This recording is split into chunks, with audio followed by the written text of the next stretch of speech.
बृहन मुंबई महानगर पालिका की तरफ से आयोजित ऑनलाइन शिक्षण के इस सत्र में मैं सुशीला केवट आपका हार्दिक स्वागत करती हूँ। बच्चों, आज हम इतिहास के पाठ 1 का अध्ययन करेंगे। बच्चों, आप पहले भी इतिहास के पाठ 1 का अध्ययन कर चुके हैं। उसी पाठ की आज हम समीक्षा करेंगे। बच्चों, इतिहास सबसे पहले हम जानेंगे कि इतिहास का क्या अर्थ है। इतिहास लेखन, पश्चिमी परंपरा। इतिहास लिखने की जो शुरुआत हुई वो पश्चिमी परंपरा से इसकी शुरुआत हुई। तो भूतकाल में जो घटित घटनाएं हो रही है, जो भूतकाल में घटित घटनाओं का कालक्रम, उसके अनुसार अध्ययन करना ही इतिहास है। या निरंतर और अखंड रूप से चलने वाली प्रक्रिया है, या दूसरे भी शब्दों में हम दूसरी परिभाषा इसकी इस प्रकार से बोल सकते हैं कि समय समय पर प्राप्त प्रमाणों का समीक्षात्मक अध्ययन करके भूतकालीन घटनाओं को प्रस्तुत करने वाली लेखन पद्धति को इतिहास लेखन कहते हैं। बच्चों, उसके बाद हम इन चार मुद्दों पर चर्चा करेंगे। पहला, इतिहास लेखन की परंपरा। उसके बाद दूसरा, आधुनिक इतिहास लेखन। तीसरा, यूरोप में वैज्ञानिक दृष्टिकोण का विकास। और चौथा है महत्वपूर्ण विचारक। इन सभी मुद्दों पर हम समीक्षा इसकी करेंगे। तो जैसा कि मैंने आपको बताया कि समय समय पर जो प्रमाण मिलते हैं उसका समीक्षात्मक अध्ययन करके भूतकालीन घटनाओं को प्रस्तुत करने वाली लेखन पद्धति को इतिहास लेखन कहते हैं।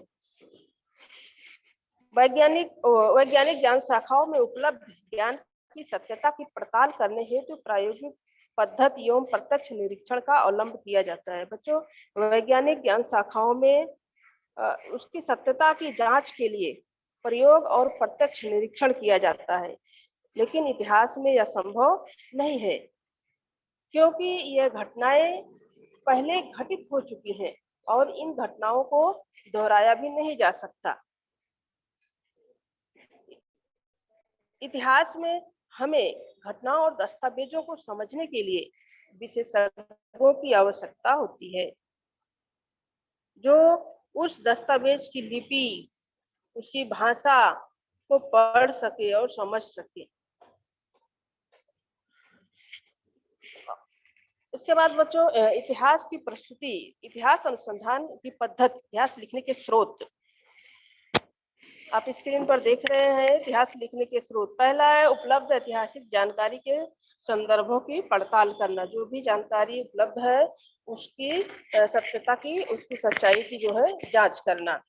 ऐतिहासिक जानकारी का संकलन करना, विशिष्ट ऐतिहासिक घटना की उपलब्ध जानकारी का आकलन करना, ऐतिहासिक संदर्भों के साथ संबंधित उचित प्रश्नों की प्रस्तुति करना, संभावित परिकल्पनाएं प्रस्तुत करना।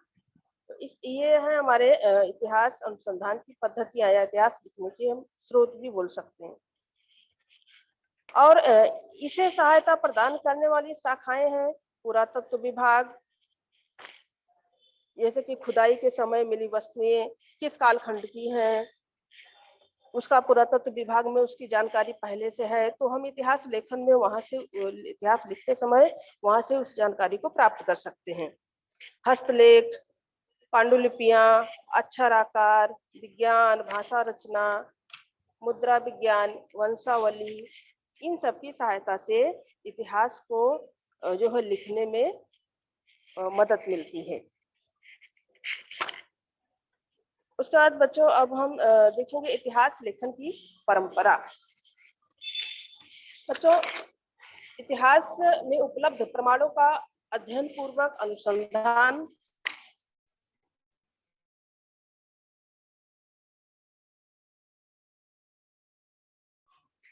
इतिहास की इस प्रकार प्रस्तुति अथवा संरचना करने की लेखन पद्धति को इतिहास लेखन कहते हैं। बच्चों, समय समय पर प्राप्त प्रमाणों का समीक्षात्मक अध्ययन करके भूतकालीन घटनाओं को प्रस्तुत करने वाली लेखन पद्धति को कहते हैं इतिहास लेखन। इतिहास तथ्यों की खोज करने वाले व्यक्ति को, जो ऐतिहासिक तथ्य हैं उनको खोज करने वाले व्यक्ति को कहते हैं इतिहासकार। इतिहास की प्रस्तुति अथवा संरचना करते इतिहासकार के लिए भूतकाल उसका बोध कराना संभव। प्रस्तुति करते समय जो इतिहासकार हैं उनके लिए भूतकाल में जो घटनाएं घटित हो रही हैं उनको उन घटनाओं को पाठकों तक पहुंचाना होता है। इसके लिए इतिहासकार द्वारा चुनी गई घटनाओं और उनकी लेखन शैली के द्वारा निश्चित करते हैं। विश्व की प्राचीन संस्कृतियों में से इस प्रकार इतिहास लेखन की परंपरा नहीं थी। जो प्राचीन काल की हमारी जो प्राचीन काल की संस्कृति है उस समय इतिहास लिखने की परंपरा का विकास नहीं हुआ था। विश्व की जो प्राचीन संस्कृति है उसमें इतिहास के लिखने की परंपरा का विकास नहीं हुआ था। परंतु इसका अर्थ यह नहीं है कि उन लोगों को भूतकाल का बोध अथवा उनमें जिज्ञासा नहीं थी। अपने बड़े बुजुर्गों लोगों द्वारा सुनी हुई हमारे पूर्वजों के जीवन और वीरता पराक्रम की बातें अगली पीढ़ी तक पहुंचाने की आवश्यकता उस समय भी अनुभव होती थी। गुफाओं में बनाए गए चित्रों द्वारा स्मृतियों का संरक्षण करना, कहानी कहना, गीतों शौर्य गीतों का गायन करना जैसी परंपराएं विश्व की संस्कृतियों में अति प्राचीन समय से विद्यमान थी। आधुनिक इतिहास लेखन में उन परंपराओं का उपयोग साधनों के रूप में किया जाता है। बच्चों, विश्व की प्राचीन संस्कृति में इतिहास लिखने की परंपरा का विकास नहीं हुआ था, परंतु इसका अर्थ ये नहीं है कि जो लोग थे उस समय उन लोगों को भूतकाल में घटित घटनाओं को जानने की जिज्ञासा नहीं थी। वो अपने बड़े बुजुर्गों से कहानियां उस कहानी के माध्यम से कथाओं के माध्यम से गीत कविता गुफा चित्र इन सभी के द्वारा भूतकालीन स्मृतियों द्वारा उसको वो लोग अपने पास उसको संरक्षित किया करते थे। उसके बाद प्राचीन काल में जैसे जैसे प्रमाण मिलते गए वो प्रमाण आधुनिक काल में इतिहास लिखने में काफी मददगार सिद्ध हो रहे हैं। आधुनिक इतिहास लेखन में यही ये सभी चीजें जो गुफा चित्र है, कहानी कहना, गीतों शौर्य गीतों का गायन करना, ये सभी आज इतिहास के साधन का कार्य कर रही हैं।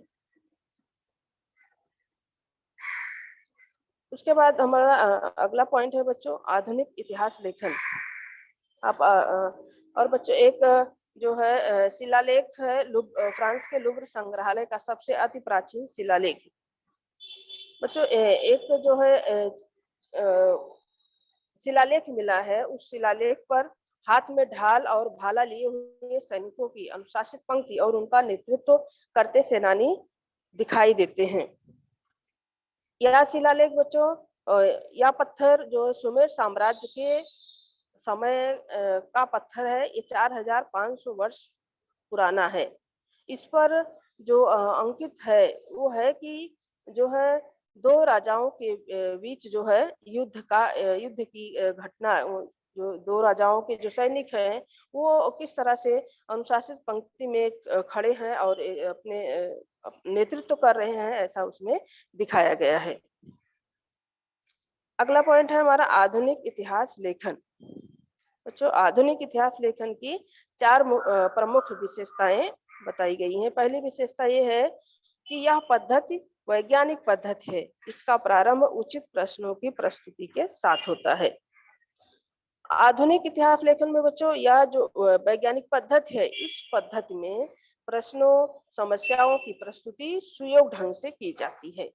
दूसरी हमारी विशेषता है कि ये प्रश्न मानव केंद्रित होते हैं, अर्थात ये प्रश्न भूतकालीन विभिन्न मानवीय समाज के सदस्यों द्वारा विशिष्ट कालावधि में किए गए कार्य व्यापारों से संबंधित होते हैं। जो दूसरी हमारी विशेषता है बच्चों, ये जो समस्याएं हैं मानव केंद्रित होती हैं। भूतकाल में मानव समाज के सदस्यों द्वारा किए गए कार्य व्यापारों से संबंधित होते। इतिहास में उन कार्य व्यापारों का संबंध दैवी घटनाओं की कथा कहानियों के साथ जोड़ने का प्रयास नहीं किया जाता। उसके बाद बच्चों हमारी तीसरी विशेषता है कि उन प्रश्नों में दिए गए उत्तरों को विश्वसनीय प्रमाणों का आधार प्राप्त रहता है।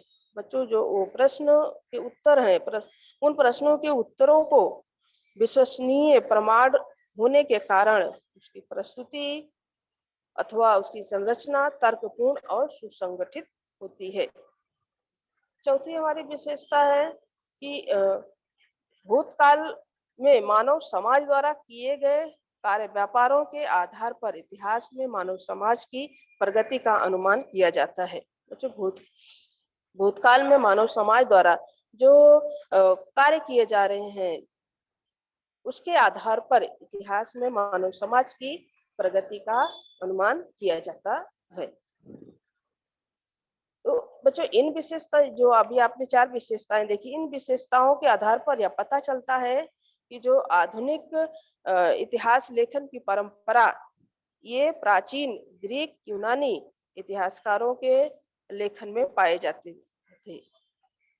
हिस्ट्री शब्द का सबसे पहले ईसा पूर्व 5वीं शताब्दी में हीरोडोटस नामक यूनानी इतिहासकार अपने ग्रंथ द हिस्ट्री में किया। तो बच्चों, ये आप लोग ध्यान रखिएगा, आपको रिक्त स्थान में पूछा जा सकता है, पूछा जाता है कि हिस्ट्री शब्द ग्रीक भाषा का है, तो आप इसको आप ध्यान में रखिएगा कि इसको सबसे पहले हीरोडोटस नामक ग्रीक इतिहासकार ने अपने ग्रंथ द हिस्ट्रीज में इसका सबसे पहले जो है प्रयोग किया। उसके बाद बच्चों, अगला हमारा पॉइंट है यूरोप में हुए वैज्ञानिक दृष्टिकोण का विकास और इतिहास लेखन। 18वीं शताब्दी तक यूरोप में दर्शन और विज्ञान क्षेत्रों में उल्लेखनीय प्रगति हुई। तो 18वीं शताब्दी तक यूरोप में दर्शन शास्त्र और विज्ञान के क्षेत्र में काफी प्रगति हो गई थी। वैज्ञानिक पद्धति का उपयोग करते हुए सामाजिक और ऐतिहासिक यथार्थों का भी अध्ययन करना संभव है, यह विश्वास विचारकों को होने लगा था। आगामी समय में यूरोप अमेरिका में इतिहास और इतिहास का लेखन जैसे विषयों पर बहुत विचार विमर्श होने लगा। वैज्ञानिक पद्धति का उपयोग करके बच्चों सामाजिक और ऐतिहासिक यथार्थों का अध्ययन करना संभव लगने लगा। अमेरिका, यूरोप में इतिहास और इतिहास लेखन के विषयों पर जो है विचार विमर्श शुरू हो गया। इतिहास लेखन में जो है वस्तुनिष्ठता को बहुत महत्व प्राप्त हो रहा था, बहुत महत्व मिला। 18वीं शताब्दी से पूर्व यूरोप के विश्वविद्यालयों में सर्वत्र ईश्वर संबंधी विचार विमर्श करना, उस संबंध में दर्शन जैसे विषयों को ही अधिक महत्व दिया गया था। 18वीं शताब्दी से पूर्व बच्चों यूरोप के विश्वविद्यालयों में सब जगह ईश्वर और उनसे संबंधित जो है विचार विमर्श पर बहुत अधिक महत्व दिया जा रहा था। परंतु धीरे धीरे जो है स्थिति में परिवर्तन आया और 1737 ईस्वी में जर्मनी के गोटिंगन विश्वविद्यालय की स्थापना हुई। धीरे धीरे जो है परिवर्तन आया और 1737 ईस्वी में जर्मनी के गोटिंगन विश्वविद्यालय की स्थापना हुई और इस विश्वविद्यालय में जो है पहली बार इतिहास विषय को स्वतंत्र रूप से जो है इसका अध्ययन अध्यापन किया जाने लगा। और उसके बाद जर्मनी के भी और भी जो विश्वविद्यालय थे उनमें भी इतिहास का अध्ययन किया जाने लगा। अब हम देखते हैं बच्चों महत्वपूर्ण विचारक जो हमारे इतिहासकार है, जो बहुत महत्वपूर्ण जो विचार जिन्होंने अपने अपने विचार व्यक्त किए हैं उनके बारे में हम जानते हैं। पहले हैं रेने देकार्त। रेने देकार्त इतिहास का इनका कार्यकाल था बच्चों 1596 ईस्वी से 1650 ईस्वी तक। इतिहास का लेखन करने के लिए उपयोग में लाए जाने वाले ऐतिहासिक साधनों की विशेषता, कागजातों की विश्वसनीयता की जांच करना आवश्यक है। रेने देकार्त का मानना था कि ऐतिहासिक जो साधन हैं उनका विशेष रूप से उनके जो कागज पत्र हैं उसकी विश्वसनीयता, उसकी सत्यता की जांच कर लेनी आवश्यक है। और उनका यह भी विचार था कि जब तक किसी बात की सच्चाई सिद्ध नहीं हो जाती तब तक उसे स्वीकार नहीं करना चाहिए। उनके द्वारा लिखित ग्रंथ है डिस्कोर्स ऑन द मेथड और रेने देकार्त को दर्शन शास्त्र का भी जनक कहा जाता है। तो इस तरह से आपको ध्यान रखना है। रेने देकार्त, इनका कार्यकाल 1596 से 1650 ईस्वी तक था। इनका विचार था कि ऐतिहासिक साधनों का विशेष रूप से जो ऐतिहासिक साधन है जो मिल रहे हैं उनकी विशेष रूप से जो उसमें कागज हैं उनकी विश्वसनीयता, उनकी सत्यता की जांच करना आवश्यक है। और जब तक वो सिद्ध नहीं हो जाता, जब तक उसकी सच्चाई सिद्ध नहीं हो जाती, तब तक उसको स्वीकार नहीं करना चाहिए। और उनके द्वारा लिखित ग्रंथ डिस्कोर्स ऑन द मेथड है। उसके बाद अगले हमारे इतिहास विचारक हैं वॉल्टेयर। वॉल्टेयर का वास्तविक नाम फ्रांसवा मरी अरुए था। फ्रांसीसी दार्शनिक वॉल्टेयर ने इतिहास के लेखन हेतु यह विचार प्रस्तुत किया कि मात्र वस्तुनिष्ठ सत्य और घटनाओं के कालक्रम तक ध्यान केंद्रित न करते हुए तत्कालीन समाज में प्रचलित परंपराएं, व्यापार, आर्थिक व्यवस्था, कृषि आदि घटकों का विचार करना भी आवश्यक है। परिणाम स्वरूप इतिहास को प्रस्तुत करते समय अथवा उसकी रचना करते समय मानवीय जीवन का सर्वांगीण विचार किया जाना चाहिए। इस विचार को महत्व प्राप्त हुआ। इस दृष्टि से कहा जा सकता है कि वॉल्टेयर आधुनिक इतिहास लेखन के जनक थे। जो वॉल्टेयर का कार्यकाल 1694 ईस्वी से 1778 ईस्वी तक था। वॉल्टेयर एक पत्रकार थे। इनका वास्तविक नाम था फ्रांसवा मरी अरुए। ये फ्रांस देश के रहने वाले थे। इनका विचार था कि इतिहास लिखने के लिए केवल वस्तुनिष्ठ सत्य तथा घटनाओं के कालक्रम पर ध्यान केंद्रित नहीं करना चाहिए, बल्कि उस समय जो समाज में प्रचलित प्रथाएं, सामाजिक परंपराएं हैं, व्यापार, आर्थिक व्यवस्था, कृषि आदि बातों पर भी विचार किया जाना चाहिए। इनका मानना था कि इतिहास की रचना करते समय मानव जीवन का सर्वांगीण विचार करना जो है चाहिए। और वॉल्टेयर को आधुनिक इतिहास लेखन का जनक कहा जाता है। उनका ग्रंथ है कॉन्डिट। उसके बाद बच्चों अगले हमारे जो हैं विचारक जॉर्ज विलियम फ्रेडरिक हेगेल।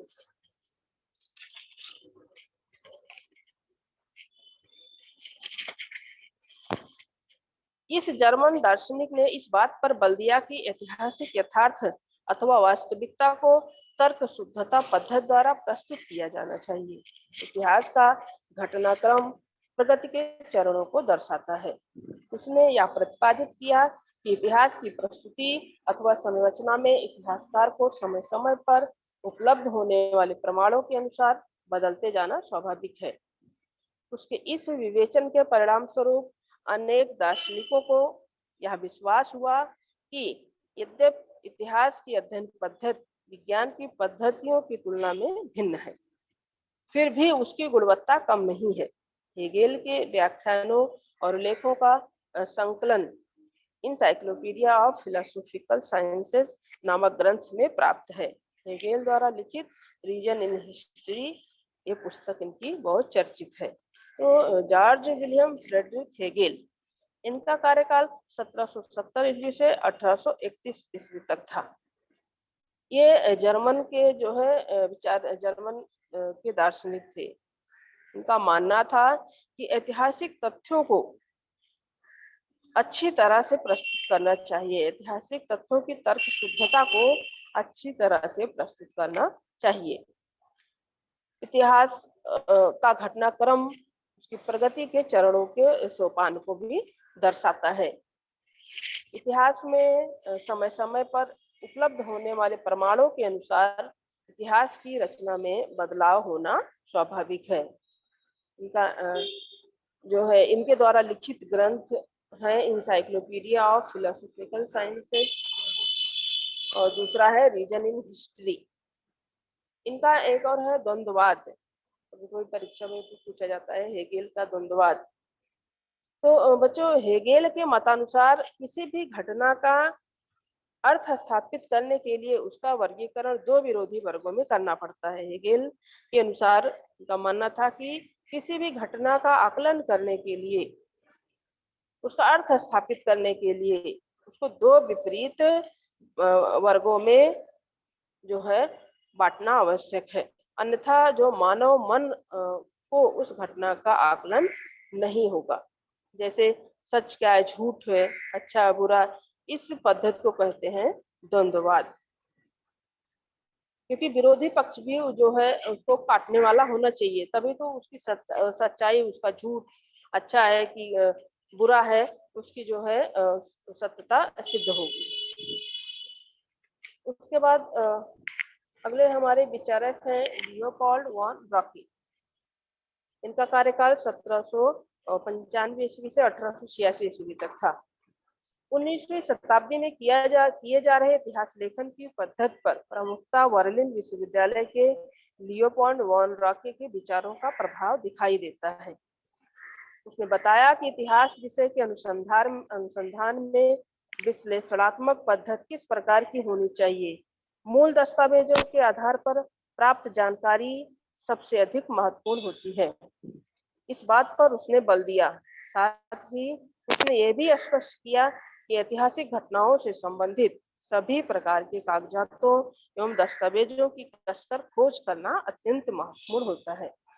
इस पद्धति द्वारा ऐतिहासिक सत्य तक पहुंचना संभव होता है, यह विश्वास उसने व्यक्त किया। उसने इतिहास के लेखन में काल्पनिकता के उपयोग किए जाने की कड़ी आलोचना की। उसने विश्व के इतिहास की प्रस्तुति अथवा उसकी संरचना पर काफी बल दिया। उसके विविध लेखों का संकलन the theory and practice of history और दूसरा the secret of world history ग्रंथ में प्राप्त है। तो लियोपोल्ड वॉन ब्रॉकी, इनका कार्यकाल 1795 ईस्वी से 1886 ईस्वी तक था। इनका विचार था कि इतिहास विषय के अनुसंधान में, इतिहास विषय के खोज में मूल दस्तावेज के आधार पर जो जानकारी प्राप्त हो रही है वो सबसे अधिक महत्वपूर्ण होती है। और दूसरा इनका विचार था कि जो ऐतिहासिक घटनाओं से संबंधित सभी प्रकार के कागज पत्रों, जो भी दस्तावेज मिल रहे हैं, जो भी वस्तुएं मिल रही हैं, उनकी जो है अच्छी तरह से जांच परख कर उसका खोज करना चाहिए।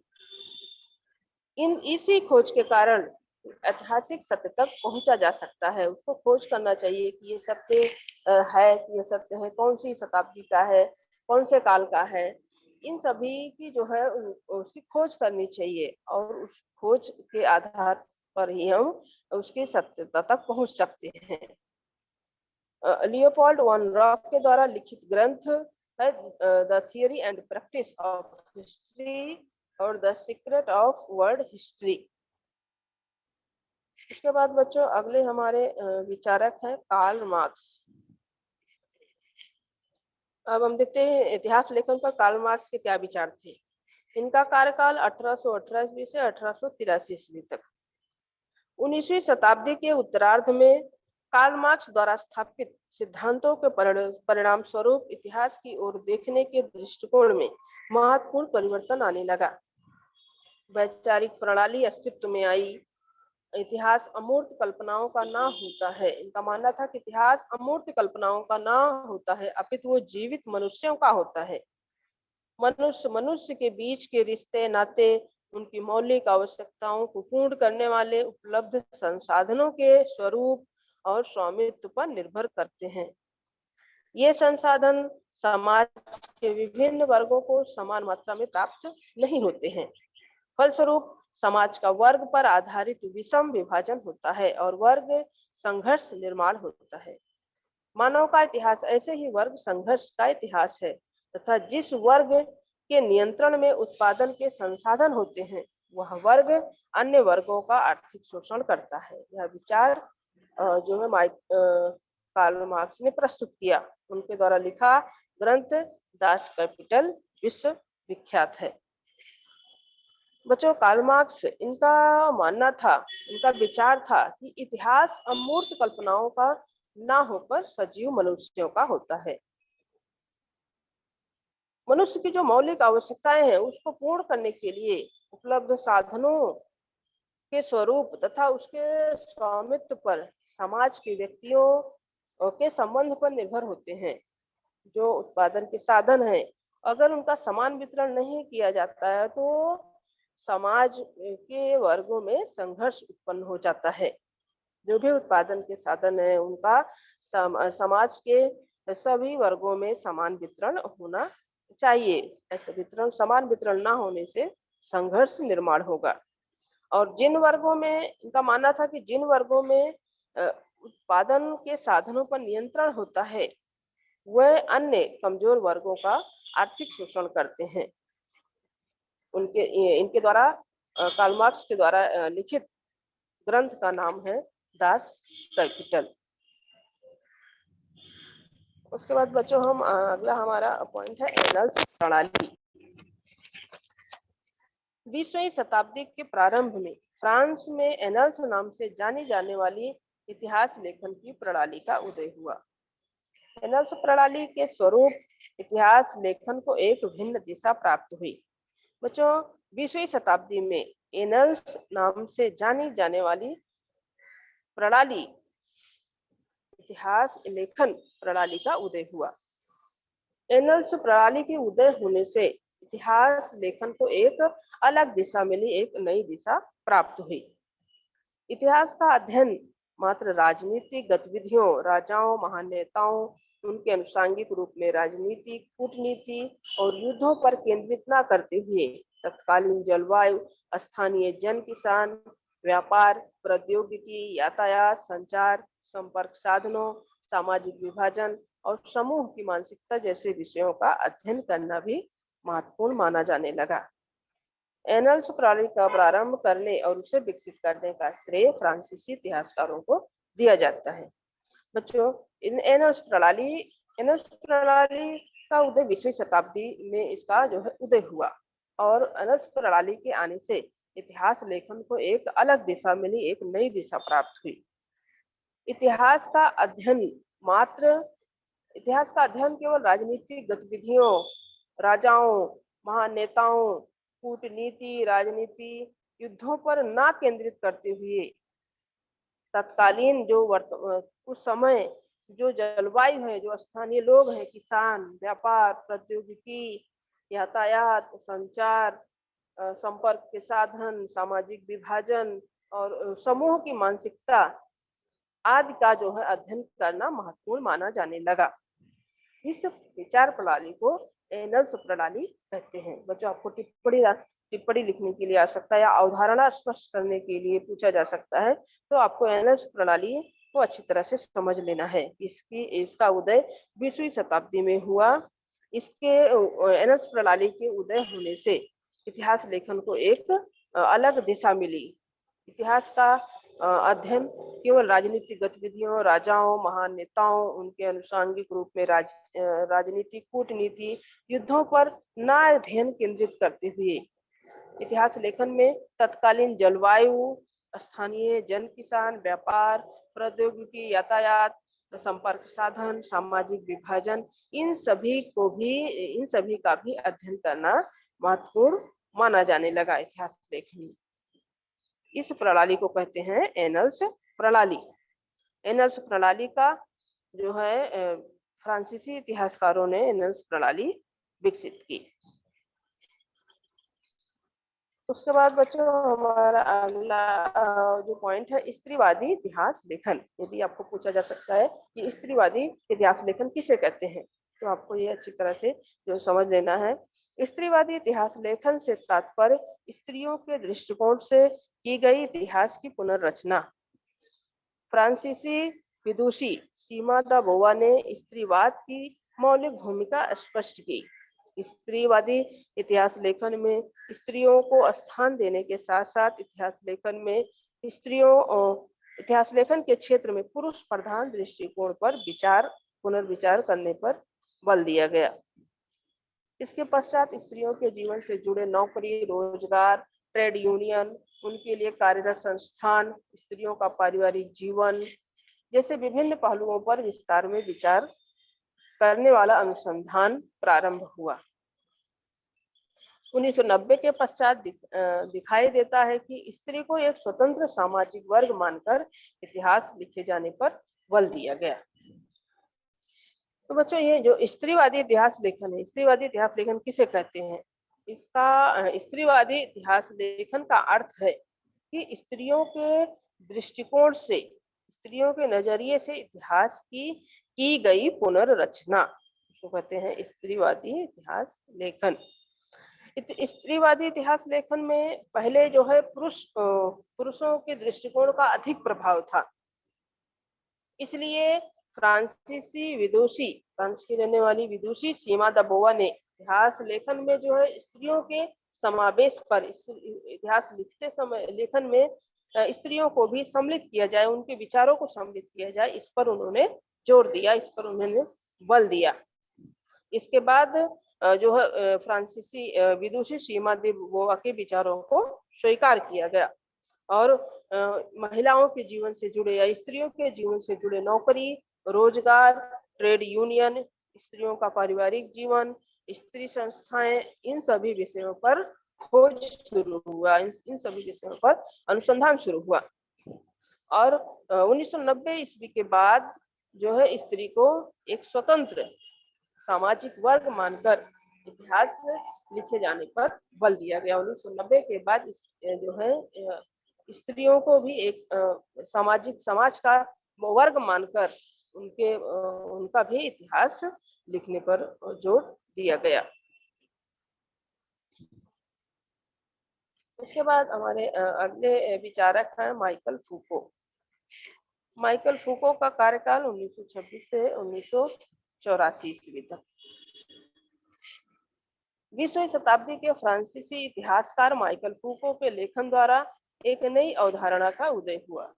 उसने अपने आर्कियोलॉजी ऑफ नॉलेज ग्रंथ में यह प्रतिपादित किया कि इतिहास की काल कर्मानुसार अखंड रूप में प्रस्तुति अथवा रचना करने की पद्धति अनुचित है। पुरातत्व में अंतिम सत्य तक पहुंचना उद्देश्य नहीं होता है, अपितु भूतकाल में हुए परिवर्तनों का स्पष्टीकरण करने का प्रयास होता है। इस तथ्य की ओर उसने ध्यान खींचने का प्रयास किया। माइकल फूको ने इतिहास में उल्लेखित परिवर्तनों को स्पष्ट करने पर बल दिया, तब उसने इस पद्धति को ज्ञान का पुरातत्व कहा है। माइकल फूको का कार्यकाल 1926 ईस्वी से 1984 ईस्वी तक था। माइकल फूको 20वीं शताब्दी के प्रसिद्ध फ्रांसीसी इतिहासकार थे। 20वीं शताब्दी के माइकल फूको के लेखन से, माइकल फूको के जो विचार थे उनके लेखन से एक नई अवधारणा का उदय हुआ। उनका विचार था कि इतिहास की जो कालक्रमानुसार अखंड रूप से जो प्रस्तुति है, कि जो समय समय पर जो जो वस्तुएं मिल रही हैं उनका अखंड रूप से प्रस्तुति करने की पद्धति जो है अनुचित है।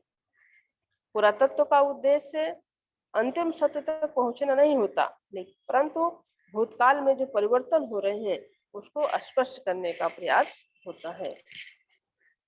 और फूको की इस पद्धति को ज्ञान का पुरातत्व कहा जाता है।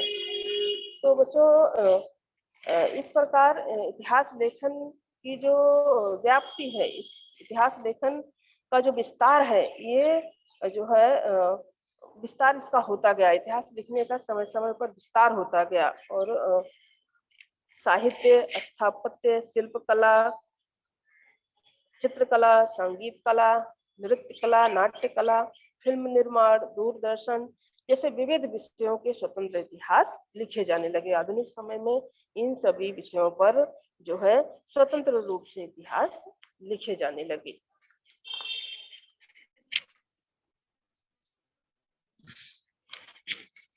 उसके बाद बच्चों हम आते हैं स्वाध्याय पर।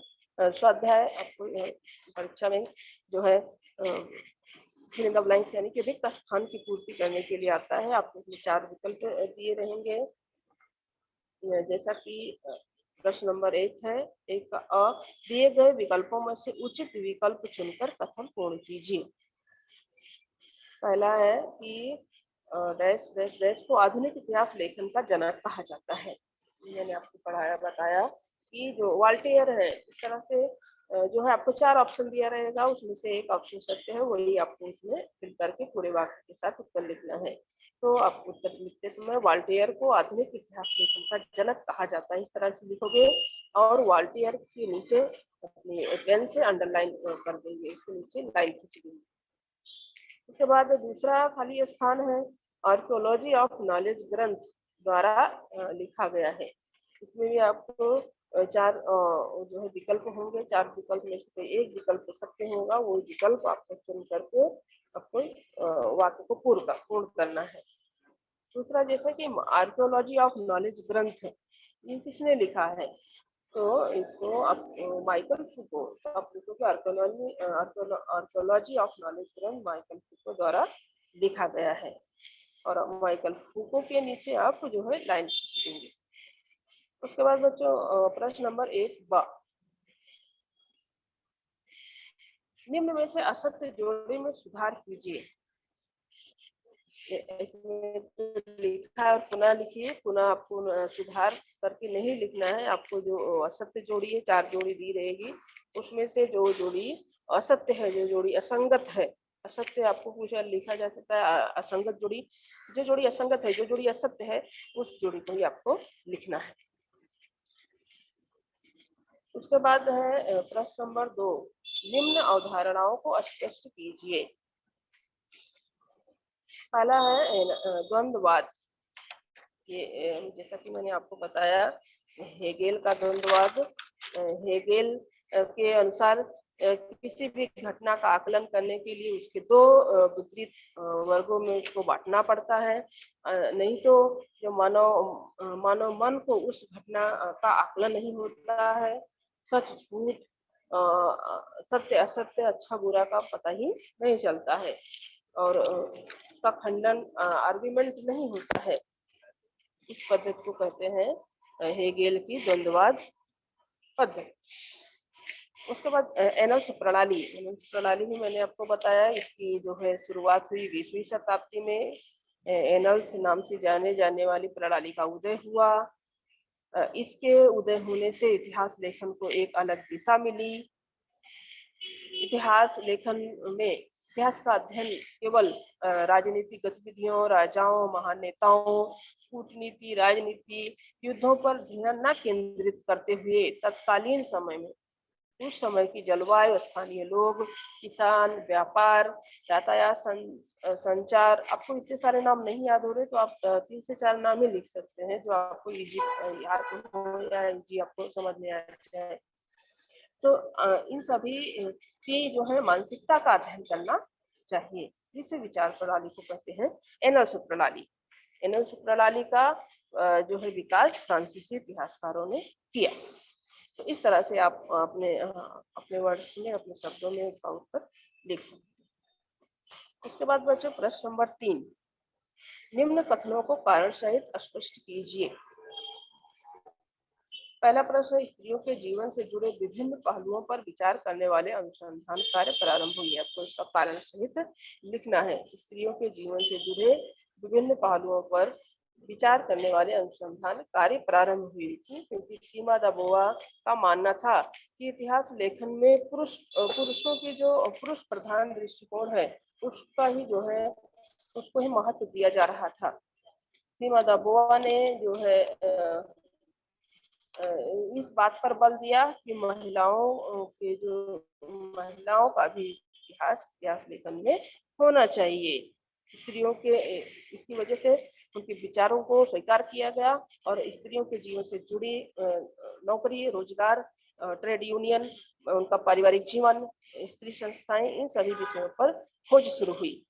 और 1990 के बाद स्त्री को एक स्वतंत्र संपूर्ण वर्ग, सामाजिक वर्ग मानकर लिखने पर बल दिया गया। उसके बाद अगला लेखन पद्धति को ज्ञान का पुरातत्व कहा है। उसके बाद है प्रश्न नंबर 4, निम्न प्रश्नों के उत्तर 25 से 30 शब्दों में लिखिए। इतिहास लेखन किसे कहते हैं? किसे कहते हैं? तो मैंने इसका जो है एक्सप्लेन किया। इसके बाद रेने देकार्त ने इतिहास के लेखन में किस विचार के प्रति आग्रह रखा? ये भी आप 25 से 30 वाक्यों में आप इसका उत्तर लिख दीजिए। उसके बाद वॉल्टेयर को आधुनिक इतिहास लेखन का जनक क्यों कहा जाता है? ये भी मैंने आपको बताया कि वॉल्टेयर एक पत्रकार थे। उनका वास्तविक नाम फ्रांसीसी अरुए था। वो फ्रांस देश के रहने वाले थे। उनका विचार था कि इतिहास लेखन के लिए केवल वस्तुनिष्ठ सत्य तथा घटनाओं के कालक्रम पर ध्यान नहीं केंद्रित करते हुए उस समय समाज में प्रचलित सामाजिक परंपराओं, व्यापार, आर्थिक व्यवस्था, कृषि, इन सभी बातों पर भी विचार किया जाना चाहिए। और इनका भी मानना था कि इतिहास की रचना करते समय मानव जीवन का सर्वांगीण विचार करना चाहिए। वॉल्टेयर को आधुनिक इतिहास लेखन का जनक कहा जाता है। उनका ग्रंथ है पंडित। उसके बाद है बच्चों प्रश्न नंबर 5। निम्न संकल्पना चित्र को पूर्ण कीजिए। यूरोप के महत्वपूर्ण विचारक René Descartes, Voltaire, Leopold von Ranke, George William Friedrich Hegel. ये आपको जो है वो पूछा भी जा सकता है। संकल्पना चित्र को पूर्ण कीजिए। तो आपको ये 4 महत्वपूर्ण विचारकों के नाम याद रहने चाहिए। Rene Descartes, Voltaire, George William Friedrich Hegel और लियोपोल्ड वॉन रॉक। उसके बाद बच्चों है हमारा अगला प्रश्न नंबर 6। निम्न प्रश्नों का उत्तर विस्तार में लिखिए। पहला प्रश्न है कि कार्ल मार्क्स का द्वंद्ववाद सिद्धांत अथवा वर्गवाद स्पष्ट कीजिए। आप इसको विस्तार से इसका उत्तर लिखिए। उसके बाद दूसरा है कि आधुनिक इतिहास लेखन पद्धति की कौन सी 4 विशेषताएं हैं? आधुनिक इतिहास लेखन की 4 विशेषताएं। मैंने इसको भी आपको अभी बताया कि आधुनिक इतिहास लेखन की 4 विशेषता है कि यह पद्धति वैज्ञानिक पद्धति है। इसका प्रारंभ उचित प्रश्नों की प्रस्तुति के साथ होता है, पहली विशेषता है। और दूसरी विशेषता है कि यह प्रश्न मानव केंद्रित होते हैं, अर्थात ये प्रश्न भूतकालीन विभिन्न मानवीय समाज के सदस्यों द्वारा विशिष्ट कालावधि में किए गए कार्य व्यापारों से संबंधित होते हैं। इतिहास में उन कार्य व्यापारों का संबंध दैवी घटनाओं तथा देवी देवताओं की कथा कहानियों के साथ जोड़ने का प्रयास नहीं किया जाता। और तीसरी विशेषता है कि उन प्रश्नों के उत्तरों को विश्वसनीय प्रमाण होने के कारण उसकी प्रस्तुति अथवा संरचना तर्कपूर्ण और सुसंगठित होती है। और चौथी विशेषता है कि भूतकाल में मानव समाज द्वारा किए गए कार्य व्यापारों के आधार पर इतिहास में मानव समाज की प्रगति का अनुमान किया जाता है। तो इस तरह से आप जो है विशेषता लिख दीजिए। तो इसके बाद है स्त्रीवादी इतिहास लेखन किसे कहते हैं? फिर अगला हमारा प्रश्न है कि लियोपोल्ड वॉन रॉके के इतिहास विषयक दृष्टिकोण को स्पष्ट कीजिए। इस तरह से जो है आपको इन 4 प्रश्नों का उत्तर विस्तार से लिखना होगा।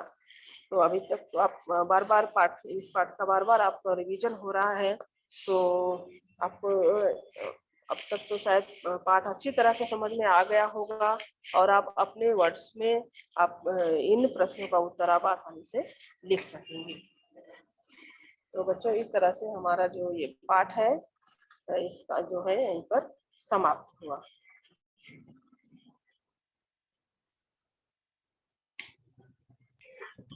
हो गया मैडम पूरा? हाँ जी सर, हो गया। ओके ओके बच्चों, और किसी को कुछ पूछना है प्रश्न?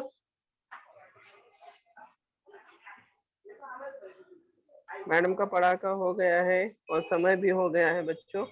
तो भी अगर आपको किसी को कोई भी प्रश्न पूछना है तो पूछ सकते हो। पूछिए बच्चों, किसी को कुछ पूछना है?